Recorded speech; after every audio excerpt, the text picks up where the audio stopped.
கொஞ்சம் கொஞ்சம் சீன்ஸ்ல போயிட்டீங்க, பட் நிறைய பேர் நோட்டீஸ் பண்ணியிருந்தாங்க.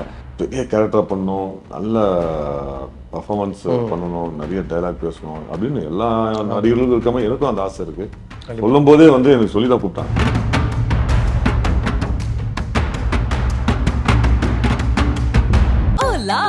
Your dream vacation to Bali starts from rupees 22,999 only with GT Holidays. மாணவர்களின் சிந்தனைகளை வடிவமைக்க SNS இன்ஸ்டிடியூஷன்ஸ், மாணவர்களின் தனித்திறமைகளை மேம்படுத்த SNS இன்ஸ்டிடியூஷன்ஸ், மாணவர்களின் சாதனைகளை போற்றும் SNS இன்ஸ்டிடியூஷன்ஸ் கோவை.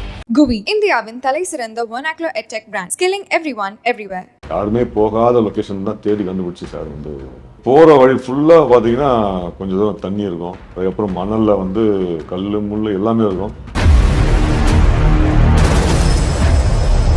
ஒரு 50 பேர் இருப்பாங்க, குதிரையில இருப்பாங்க, வருவாங்க போவாங்க, இங்க ஓடுவான் அங்க ஓடுவான், இங்கிருந்து குதிரையில போடுவாங்க, இங்கிருந்து ஓடி போய் அவனை அடிக்கணும். ஹீரோ வந்து எல்லா ஃபைட்டும் முடிச்சுட்டு கடைசியில குதிரை மேல ஏறி உட்கார்ந்தான்.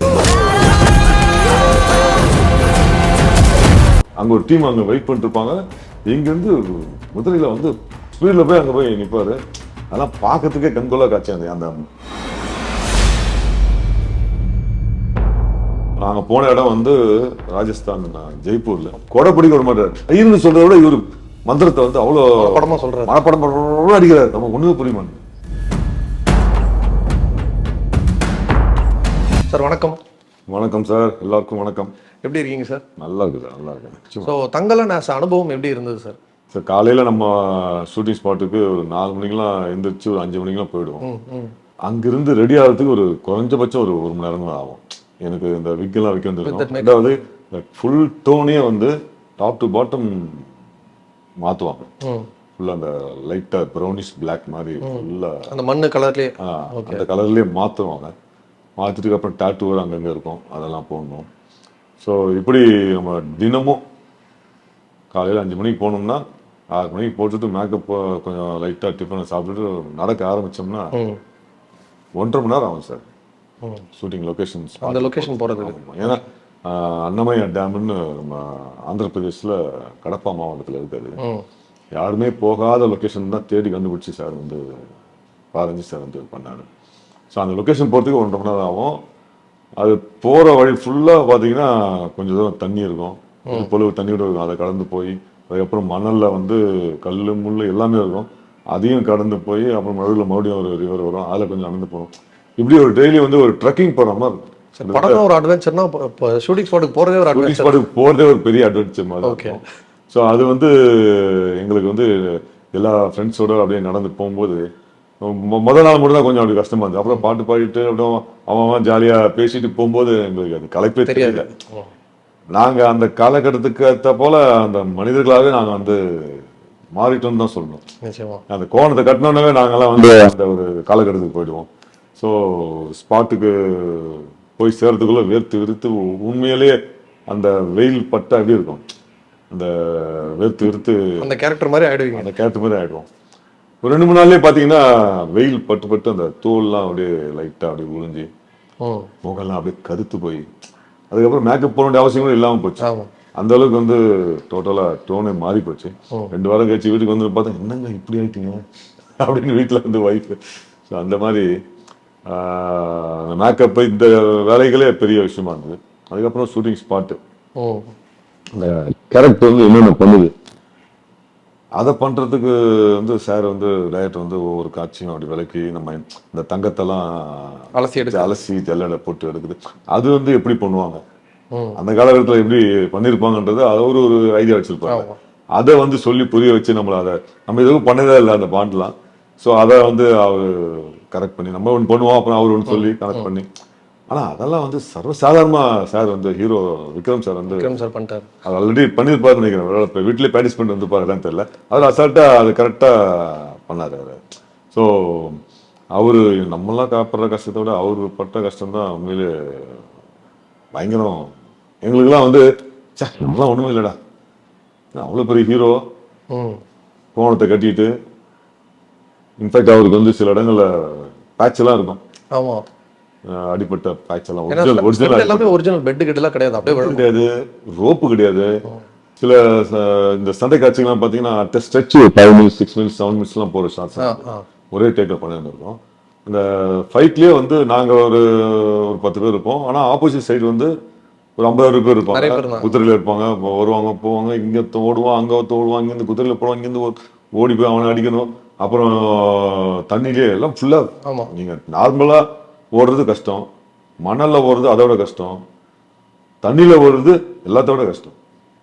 இதில் வந்து அவன் அங்கங்கே கிளம்சியாக இருக்கும். ஆமா. ஓரளவுக்கு தான் இந்த மாதிரி குரூப் ஃபைட்டில் ஓரளவுக்கு தான் மாஸ்டர் இது வந்து கிட்டத்தட்ட ஒரு ஒரு சின்ன வெர்ஷன் ஆஃப் வார், ஒரு வார் மாதிரி ஆயிடுச்சு. ஓகே. நமக்கும் இன்னொரு டீமுக்கும் ஒரு பெரிய வார் மாதிரி தான். ஸோ திடீர்னு அங்கே ஓடுவான், அங்கேருந்து இங்கேருந்து அங்கே ஓடி போய் அவனை போய் அடிக்கணும். இப்போ குதிரையில் ஒருத்தருப்பான், குதிரையில் வந்துட்டு அவன் அடிக்கணும், மிஸ் பண்ணி அவனை அடிக்கணும். இது 1 by 1 வந்து ஒரு பிளான் பண்ணி பக்காவா கம்போஸ் பண்ணி போக முடியாது. யாருக்கு எப்போ வேணாலும் அடிவிடப்படலாம். ஆமா. அந்த மாதிரி நிறைய போய் கையெல்லாம் கீறிச்சு, காலில் வந்து முள்ளெல்லாம் பொத்துக்கிச்சு, அந்த மாதிரிலாம் நிறைய நடந்திருக்கு. இது எல்லாத்தோட ஹீரோ வந்து எல்லா ஃபைட்டும் முடிச்சுட்டு கடைசியில் குதிரை மேலே ஏறி உட்காரணும். நீங்கள் வந்து குதிரை மேலே ஏறி உட்காந்துன்றது சாதாரண விஷயம் கிடையாது. ஆமா, அது கூட ட்ரெயின் ஆகணும். அதுக்கு வந்து ஷூலாம் போட்டு இருந்தாவே உங்களுக்கு ஏறி உட்காரத்துக்கு ரொம்ப கஷ்டமா இருக்கும். இவர் வெறும் காலில் இதெல்லாம் முடிச்சுட்டு எல்லாம் ஃபைட் ஆவாங்க இங்கே எல்லாம் முடிச்சுட்டு ஓடி போய் அந்த குதிரையில் இருக்கணும் அடிச்சுட்டு குதிரையில் ஏறி இவர் உட்காரணும். ஆமா, அதெல்லாம் சான்சல். அடிச்சுட்டு ஃப்ரேம் வேற பார்க்கணும். ஆமா, அடிச்சுட்டு அந்த கேமரா எங்க இருக்கு அதுக்கேற்ற மாதிரி நம்ம நடிக்கணும். சும்மா எங்கேயோ ஒரு இடத்துல நடிச்சிருந்தோம்னா கேமரால வேலைலாம் யூஸே இல்லை. ஆமா.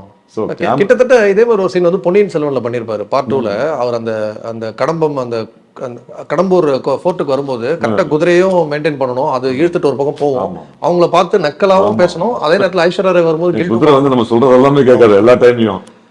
அவங்களுக்கு அந்த குதிரைக்கு ஏற்ற மாதிரி நம்ம வந்து விக்ரம் சாருக்கு வந்து அது ஒரு பழக்கம் இருக்கும்னு நினைக்கிறேன். ஆமா ஆமா, இல்ல அது கண்டிப்பா எடுத்திருக்கோம் ப்ராக்டிஸ். ஒரு ஷாட்ல வந்து பாத்தீங்கன்னா இங்க ஃபைட்லாம் முடிச்சுட்டு அங்க ஒரு டீம் அங்க வெயிட் பண்ணிட்டு இருப்பாங்க. இங்கிருந்து அந்த குதிரையில வந்து ஃபுல் ஸ்பீட்ல போவார். ஃபுல் ஸ்பீட்ல போய் அங்க போய் நிற்பாரு.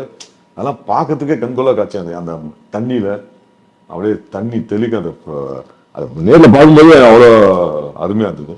ஸோ அதுவும் நாங்கள் போன இடம் வந்து ராஜஸ்தான் ஜெய்ப்பூர்ல. கொடை பிடிக்க விட மாட்டார். ஏய் சன்லைட் வேணும்ப்பா, சன்லைட். நான் கேட்போம் என்ன சார் அப்படின்னு கேட்டா, சன்லைட் ரொம்ப பிடிக்கும் எனக்கு, சன்லைட் பட்டாதான் எனர்ஜி. ரெண்டாவது அவர் வந்து சொல்லுவார், ஏதாவது ஒரு மந்திரம்லாம் ஐயருங்க இருக்காங்கல்ல, ஐயருங்க சொல்றதை விட இவர் மந்திரத்தை வந்து அவ்வளோ படமா சொல்றாரு, மனப்படம் அடிக்கிறாரு. நம்ம ஒண்ணுமே புரிய மாட்டேங்குது, அவ்வளோ எனர்ஜியா இருக்காரு. குதிரைலாம் அப்படி ஓட்டுறாரு. அந்த படத்துல நிறைய குதிரை காட்சிலாம் இருக்கு. ஸோ அவ்வளோ ஃபாஸ்டா இருக்காரு, அவ்வளோ எனர்ஜெட்டிக்கா இருக்காரு. ஸோ வெளியே வந்து எல்லாருக்குள்ளே ஒரு நெகட்டிவ் இதுவும் இருக்கும். அந்த மாதிரி வெளியே 1000 பேசலாம். பட் நான் பார்த்த வரைக்கும் இதெல்லாமே இன்டர்நேஷனல் மேக்கிங்ல இருக்கு அப்படின்னு சொல்லி சொல்றாங்க. ஸோ அப்படிப்பட்ட ஒரு படத்தை எடுக்கிற ஒரு டைரக்டர் வந்து பயங்கர ஸ்ட்ராங்கா இருக்கணும். ரஞ்சித் சார் வந்து இது எல்லாத்தையுமே அவரோட மைண்ட்ல வச்சிருந்துட்டு செட்டில் அவர் எப்படி ஒர்க் பண்ணியிருப்பாரு. ஏன்னா அவர் வந்து ரொம்ப கூலான ஒரு கேரக்டர்னு கேள்விப்பட்டிருக்கோம். எவ்வளோ டென்ஷன் இருந்தாலும் அது வேலையில சீரியஸா இருப்பாரு. பட் யாருமே வந்து கத்த மாட்டாரு, மூஞ்ச கட்ட மாட்டாரு, ரொம்ப கூலா இருப்பாருன்னு கேள்விப்பட்டிருக்கோம். ஏன்னா அவருக்கு தெரியும், ஒரு டைரக்டருக்கு கண்டிப்பா தெரியும் இந்த படம் இந்த ஜேர்னல் தான் எடுக்க போறோம், இதுக்கு எவ்வளவு சிரமங்கள் இருக்கும், இதுக்கு எவ்வளவு மெனக்கடணும், நடிகர்களோட கோஆப்ரேஷன் எவ்வளவு தேவைப்படும். ஸோ ஒவ்வொரு ஆர்டிஸ்டும், நாட் ஓன்லி ஹீரோ, இதில் இருக்கிற ஃப்ரேம்ல இருக்கிற அத்தனை ஆர்டிஸ்ட்டுக்கும் என்னென்ன டிஃபிகல்ட்டிஸ் இருக்குன்றது அவருக்கு ஆல்ரெடி தெரிஞ்சதால தான் ஸ்பாட்ல எவ்வளோ கஷ்டப்பட்டாலும் என்ன அடிபட்டாலும் வந்து அது மனசுக்குள்ள ஒரு ஃபீலிங் இருக்கும் கண்டிப்பாக. ஆனால் வெளியே காமிச்சிக்க மாட்டார். ஸோ நீங்க இந்த படத்துல இருக்கீங்க அப்படிங்கிறதுலேருந்து எல்லாரும் உங்ககிட்ட கேட்டுட்டு இருந்த கேள்வி வந்து என்ன ரோலு, எவ்வளோ போர்ஷன்ஸ், எவ்வளோ நேரம் வருவீங்க அப்படின்னு. இப்போ ஃப்ளாஷ்பேக், அது ஒரு சின்ன ஃப்ளாஷ்பேக் மாதிரி ஒரு ஸ்டோரி சொல்ற போது நீங்க வருவீங்க. பட் இப்போவும் வந்து அந்த அந்த கேரக்டர்ல இருக்கும்போதே நிறைய பேருக்கு வந்து ஃபேஸை ஐடென்டிஃபை பண்ண முடியாது. ஏன்னா எல்லாம் அந்த கெட்டப்புக்குள்ள இருப்பாங்க.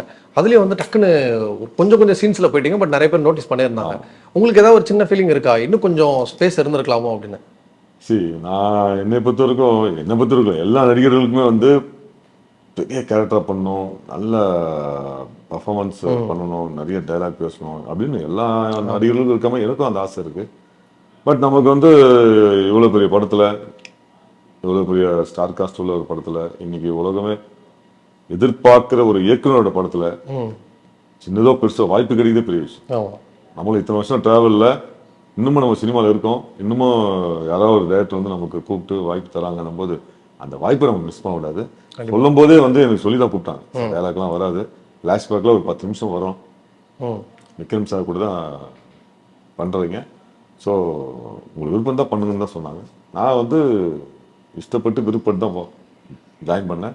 எனக்கு எவ்வளோ தூரம் அதில் வந்திருக்கோ அது எனக்கு ஒரு சந்தோஷமான விஷயம். இன்னும் நிறைய பண்ணணுங்கிறது என்னுடைய ஆவல், என்னுடைய தேவை எல்லாமே இருக்கு. இருந்தாலும் ஓகே, ஒரு படம் இப்படி இருக்கு, இன்னொரு படம் அடுத்த படம் கூட பெரிய கேரக்டர் அவர் கொடுக்கலாம். இல்லாட்டி இதை பார்த்துட்டு இன்னொரு படத்தில் கூட பெரிய கேரக்டர் அமையலாம். கண்டிப்பா. பட் என்னைக்காவது உங்களுக்கு ஒரு ஃபீலிங்ஸ் இருந்திருக்கா, நம்ம என்னடா 200 to 300 ஃபிலிம்ஸ் பண்ணியிருக்கோம், அங்கங்கே நம்மளை ரெஜிஸ்டர் பண்ணுறாங்க. இப்போ செல்லமேல அந்த விவேக்கோட காமெடி, அப்புறம் காஞ்சனால அகோரியா வந்தது, திருப்பியும் இன்னொரு படம், மலையாளத்தில் ஒரு படம், இந்த மாதிரி அங்கங்கே ரெக்கக்னிஷன் வருது. ஆனால் ஆஸ் அ ஹோலா நம்மளை எப்பயுமே ஞாபகம் வச்சுக்கிற மாதிரி ஒரு பெரிய ஒரு கேரக்டர் நம்மளுக்கு அமையலையா அப்படிங்கிற ஃபீலிங் இருக்கா? நிச்சயமா இருக்கு. அது மிக விரைவில் வந்து எல்லார் மனசுலையும் ஆழமா பதிக்கக்கூடிய அளவுக்கு ஒரு படம் அமையுன்ற நம்பிக்கையோட தான் போயிட்டு இருக்கேன். சார், இப்போ தங்கலான்ல உங்களோட கேரக்டர் அந்த 10 நிமிஷம் வந்து அதெல்லாம் சொல்லிட்டீங்க. ஆனால் அது மட்டும் இல்லை, தங்கலான்ல இன்னொரு வேலையும் பண்ணியிருக்கீங்க. டேனியல் அப்படின்னு அந்த வெள்ளக்காரரோட டப்பிங் வாய்ஸ் சார், அது உங்க வாய்ஸ் கேட்ட எல்லாருக்கும் நல்லா. இந்த படம் ரிலீஸுக்கு ஒரு 10 நாள் முன்னாடி தான் அந்த கூப்பிட்டு அதை பேச வச்சாங்க. சில இன்டர்வியூஸ்லாம் நான் சொல்ல நினைச்சேன், சரி வேணாம், ஏன்னா நம்ம வாய்ஸ் தான் வரப்போகுதுன்னு நம்ம நிச்சயமா சொல்ல முடியாது. ஏன்னா ஏற்கனவே 2-3 வாய்ஸ் வரை எடுத்திருக்காங்க. ஸோ நம்மளுக்கு தான் வருமானு எனக்கு கன்ஃபார்மாக தெரியாதனால நான் எந்த இன்டர்வியூமே அதை பற்றி நான் சொல்லலை. ஃபர்ஸ்ட் டைம் நீங்க தான் அதை கண்டுபிடிச்சு கேட்டிருக்கீங்க. ஏன்னா நீங்க இருக்க அது ஒரு வித்தியாசமா அமைஞ்சிருக்கு பாருங்க. நீங்க இருக்க படத்திலேயே உங்களுக்கு 2 கேரக்டர் மாதிரி வந்துருச்சு. ஒரு பக்கம் வாய்ஸ், ஒரு பக்கம் இது. அண்ட் பிரில்லியன்டான கேரக்டர் சார். அவரோட கேரக்டர் ஆக வந்து சூப்பரா இருந்தது. முதல்ல ஒரு எமோஷன், படத்தோட முக்கியமான ஒரு கேரக்டர் அது. ஆல்ரெடி ஒரு 2-3 பேர் டவுட்ல கேட்டாங்க. நான் ஒன்னும் சொல்லிக்கல, ரிப்ளையே பண்ணல அவங்களுக்கு. இப்ப நீங்க சொன்னதால கேட்டதால எனக்கு கேட்ட உடனே தெரிஞ்சிச்சு சார். நம்ம ஆல்ரெடி பேசியிருக்கோம். உண்மையிலே சந்தோஷமா இருக்கு. சரி, நம்ம வாய்ஸை வந்து கண்டுபிடிச்சிருக்காங்க அப்படின்னும் போதே எனக்கு ரொம்ப சந்தோஷமா இருக்கு. இந்த நேரத்துல ரஞ்சித் சார் தான் நன்றி சொல்லணும். அந்த படத்துல நான் டயலாக் பேசலன்ற ஒரு வருத்தம் இருந்தது எனக்கு. லைவ்ல வந்து ஒரே ஒரு சின்ன டயலாக் மட்டும் பேசியிருப்பேன். இன்னும் படத்துல வந்துதான் வரலன்னு தெரியல. சூப்பர் சார், தேங்க்யூ உங்களோட டைம் வந்து எங்களுக்காக ஒதுக்குனதுல. தங்கலானோட வெற்றிக்கு வந்து ஒன்ஸ் அகேன் கங்க்ராச்சுலேஷன்ஸ். அண்ட் எல்லா படமும் அடுத்தடுத்து நீங்க பண்ற படங்கள், அந்த ஒரு படம் எங்களுக்கு சொல்ல மாட்டேன்னு சொன்னீங்களா, அந்த படமும் சேர்த்து எல்லாமே வந்து மிகப்பெரிய வெற்றி சொல்றேன். ஆமா கண்டிப்பா சார், முடிச்சுட்டு சொல்றேன். நான் ஒரு 2-3 கெஸ் பண்ணி வச்சிருக்கேன், கரெக்டானு பார்ப்போம். அது எல்லாமே வந்து மிகப்பெரிய வெற்றி அடையணும்னு சொல்லி இந்த சார் வாழ்த்துக்கள். Thank you sir. ரொம்ப நன்றி. இதை பார்த்துட்டு இருக்க எல்லா நேயர்களுக்கும் மனமார்ந்த நன்றி. Hola! Your dream vacation to Bali starts from rupees 22,999 only with GT Holidays. மாணவர்களின் சிந்தனைகளை வடிவமைக்க SNS இன்ஸ்டிடியூஷன்ஸ், மாணவர்களின் தனித்திறமைகளை மேம்படுத்த SNS இன்ஸ்டிடியூஷன்ஸ், மாணவர்களின் சாதனைகளை போற்றும் SNS இன்ஸ்டிடியூஷன்ஸ் கோவை. GUI, இந்தியாவின் தலை சிறந்த vernacular edtech brand, skilling everyone everywhere.